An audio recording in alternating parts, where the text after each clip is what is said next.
जातीय गणना के बाद जिसकी जितनी संख्या उसकी उतनी हिस्सेदारी तय की, और जो 49.5% आरक्षण की व्यवस्था मंडल आयोग के अंतर्गत थी उसको हमने आगे बढ़ा करके 65% किया। कि ओबीसी, ईबीसी, एससी और एसटी के लिए जो आरक्षण है वो बढ़ाई गई थी, लेकिन हाई कोर्ट ने उसे खारिज कर दिया गया। याचिकाकर्ता का कहना है कि जो आरक्षण बढ़ाई गई है, एक तो तेजस्वी प्रसाद यादव के नेतृत्व पर जो जनता का विश्वास बढ़ रहा था, जो जनता का समर्थन बढ़ रहा था, और जिस तरह से दलित, शोषित, आदिवासी, पिछड़ा, अति पिछड़ा और वंचित वर्ग के लोग तेजस्वी जी के पक्ष में खड़े हो गए थे, उसके कारण इन लोगों को लग रहा था कि एक बड़ा लाइन तेजस्वी जी ने खींच दिया है। बिहार में तेजस्वी यादव और नीतीश कुमार की सरकार थी तब आरक्षण बढ़ाकर 65% कर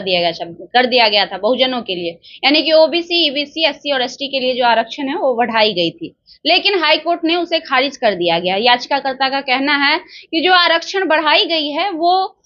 कैटेगरी में आबादी के हिसाब से नहीं होना चाहिए, शैक्षणिक योग्यता के हिसाब से होनी चाहिए और उनकी जो आर्थिक स्थिति है उसके अनुसार से होनी चाहिए। हाईकोर्ट ने मोहर लगा दिया है और वो रद्द कर दिया गया। ऐसे में क्या ये जो आरक्षण बढ़ाया गया था जिससे लोगों को कुछ लाभ मिल पाना था वो अब मिल पाएगा कि नहीं, इन सभी मुद्दों पे बात करेंगे। हमारे साथ बातचीत करने के लिए आरजेडी प्रवक्ता एजाज अहमद जी हैं। सर, सबसे पहले तो बहुत बहुत स्वागत करेंगे। बहुत धन्यवाद। सर, जो आप लोगों ने, जब आपकी सरकार थी नीतीश कुमार के साथ, जो आरक्षण आपने बिहार में बढ़ाने का काम किया था, हाईकोर्ट ने उसे खारिज कर दिया है, क्या राय है? देखिए, सबसे बड़ी बात यह है कि पहले हमने जातीय गणना पर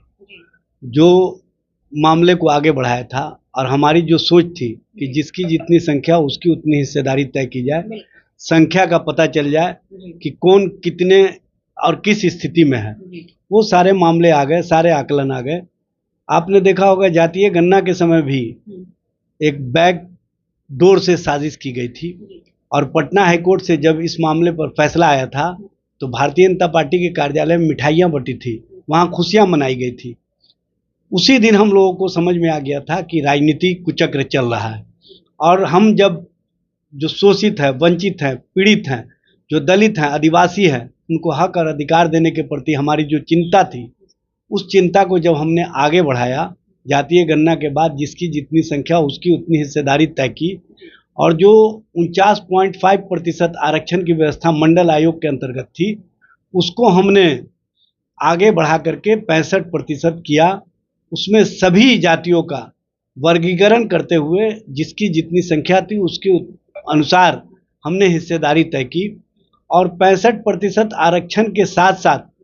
हमने बिहार सरकार से एक प्रस्ताव भेजा था महागठबंधन सरकार के माध्यम से कि जो आरक्षण की व्यवस्था की गई है उसको केंद्र सरकार 9वीं अनुसूची में शामिल करे, ताकि इसको कहीं कोई चैलेंज नहीं किया जा सके। क्योंकि हम लोगों को पता था कि पर्दे के पीछे से जो राजनीतिक साजिश करने वाले लोग हैं, जो राजनीतिक कुचक्र रचने वाले लोग हैं, वो इस आरक्षण व्यवस्था को स्वीकार नहीं कर सकते हैं। कहीं ना कहीं उनके पेट में जो दर्द और मड़ोर होता है वो निकल करके आता है, और माध्यम वो जो बनाते हैं उस माध्यम को हम लोग पहले से समझ रहे थे। इसीलिए जब महागठबंधन की सरकार थी तो हम लोग पूरी मुस्तैदी के साथ इस मामले पर केंद्र सरकार पर दबाव भी बनाते रहे। लेकिन आपने देखा जिस दिन आरक्षण की व्यवस्था, जिस दिन जो जातीय गणना का रिपोर्ट सामने आया, उसी दिन से साजिश रचनी शुरू हो गई, और साजिश रचने वाले लोग नहीं चाहते थे कि मंडलवादी की राजनीति और मंडलवादियों की राजनीति मजबूत हो। इसीलिए इन लोगों ने सबसे पहले महागठबंधन सरकार को सत्ता से बाहर करने का काम किया। इसमें दो तरह के मामले हैं। एक तो तेजस्वी प्रसाद यादव के नेतृत्व पर जो जनता का विश्वास बढ़ रहा था, जो जनता का समर्थन बढ़ रहा था, और जिस तरह से दलित, शोषित, आदिवासी, पिछड़ा, अति पिछड़ा और वंचित वर्ग के लोग तेजस्वी जी के पक्ष में खड़े हो गए थे, उसके कारण इन लोगों को लग रहा था कि एक बड़ा लाइन तेजस्वी जी ने खींच दिया है, जो समाज और समाज के अंदर एक आंदोलन का रूप ले लिया है, एक क्रांति का रूप ले लिया है, और जो पिछड़ा है,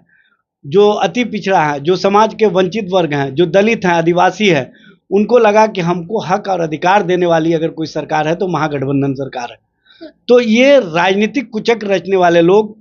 सबसे पहले तो जब केंद्र सरकार से हम लोग गुहार लगाते रह गए कि 9वीं अनुसूची में शामिल कीजिए, तो इन लोगों ने मामले को अनसुना किया, और डबल इंजन सरकार बनने के बाद इन लोगों ने तो पूरी तरह से ये तय कर लिया था कि मामला चूंकि हाईकोर्ट में है, इस मामले को हमको स्टे करवाने में जो भूमिका निभानी होगी वो निभाएंगे। लेकिन एक बात मैं बता देना चाहता हूं, अब यहाँ समाज का लोग जागृत हो चुका है, अपने हक और अधिकार के प्रति सचेत है, और हक और अधिकार को छीनने का जो भी प्रयास करेगा उनको बेचैनी होगी, उनको बेचैन कर दिया जाएगा, और उनको चाहे वो जितना भी रोकने का प्रयास करे रुकने वाला नहीं है। ये जो वंचित है, शोषित है, पीड़ित है, दलित है, आदिवासी है, जो पिछड़ा अति पिछड़ा है, ये आंदोलित हो चुका है, और इस आंदोलन के आग में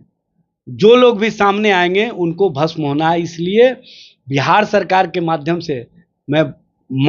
मामले को मांग करता हूं कि जो आज ये व्यवस्था पटना हाईकोर्ट के माध्यम से आई है उसको आप माननीय सर्वोच्च न्यायालय में ले जाने का काम कीजिए। माननीय सर्वोच्च न्यायालय ने जिस तरह से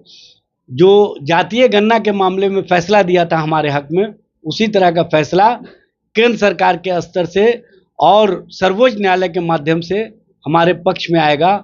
चूँकि जो दलित आदिवासी पीड़ित हैं, जो पिछड़ा वर्ग के लोग हैं, जो अति पिछड़ा वर्ग के लोग हैं, उनके हक और अधिकार को कोई भी रोक नहीं सकता, ये बात समझना चाहिए। और जो लोग मंडल के नाम पर कहते हैं कि 49.5% से आगे आरक्षण की व्यवस्था नहीं जा सकती है, उनको माननीय सर्वोच्च न्यायालय का वो जो 10% EWS के लिए आरक्षण व्यवस्था को मान्यता दी गई है, तो जो बार था 50% के अंदर का वो तो टूट चुका है, और स्पष्ट रूप से 59.5% आरक्षण की व्यवस्था केंद्र के स्तर से जो माननीय सर्वोच्च न्यायालय का फैसला आया उसको मान्यता दे दी गई है। तो जब इंदिरा कमीशन रिपोर्ट के आधार पर फैसले में जो बार था उसको समाप्त कर दिया गया है, तो हम समझते हैं कि इस पर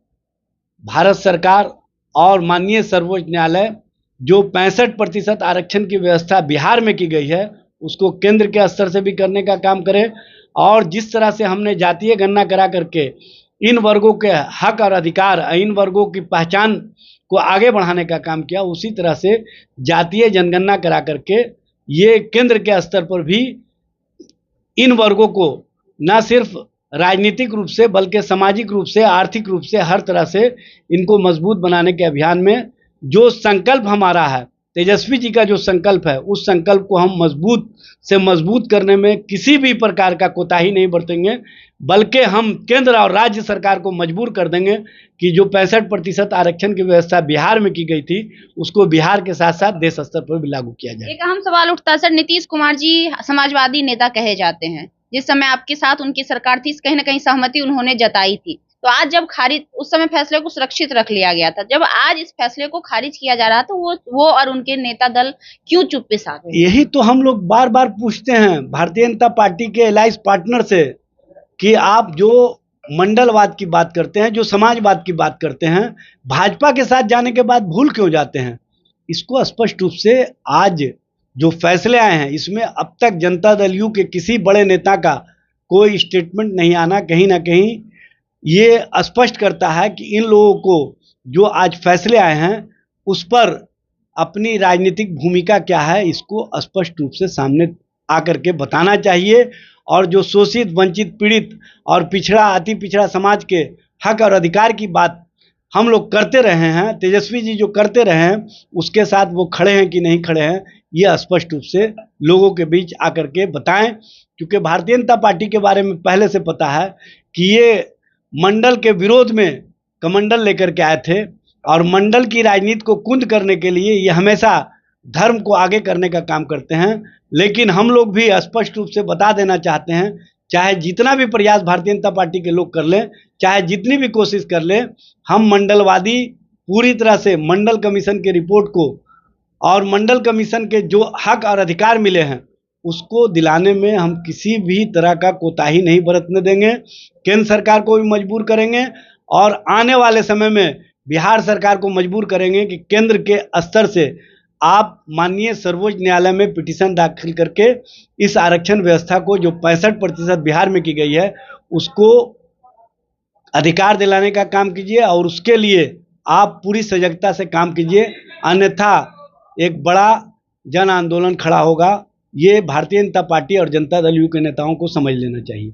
बहुत धन्यवाद सर। हमारे साथ एजाज अहमद जी थे। साफ शब्दों में ये कह रहे हैं कि हम प्रयास करेंगे कि जो हमारी बिहार राज्य में जो कुछ भी हमने लागू किया था, चाहे वो आरक्षण से जुड़ी हुई चीजें हो, चाहे वो जाति आधारित जनगणना हो, उसको पूरे देश में किया जाए। हम कोशिश करेंगे और अगर वो इस तरह की चीजें नहीं करते हैं तो इसके बदले में जन आंदोलन भी हो सकता है। आपकी क्या प्रतिक्रिया है हमें कमेंट बॉक्स में जरूर दीजिएगा। लाइव लोग न्यूज देख रहे थे आप। मेरा नाम खुशबू रॉय है। बहुत बहुत धन्यवाद।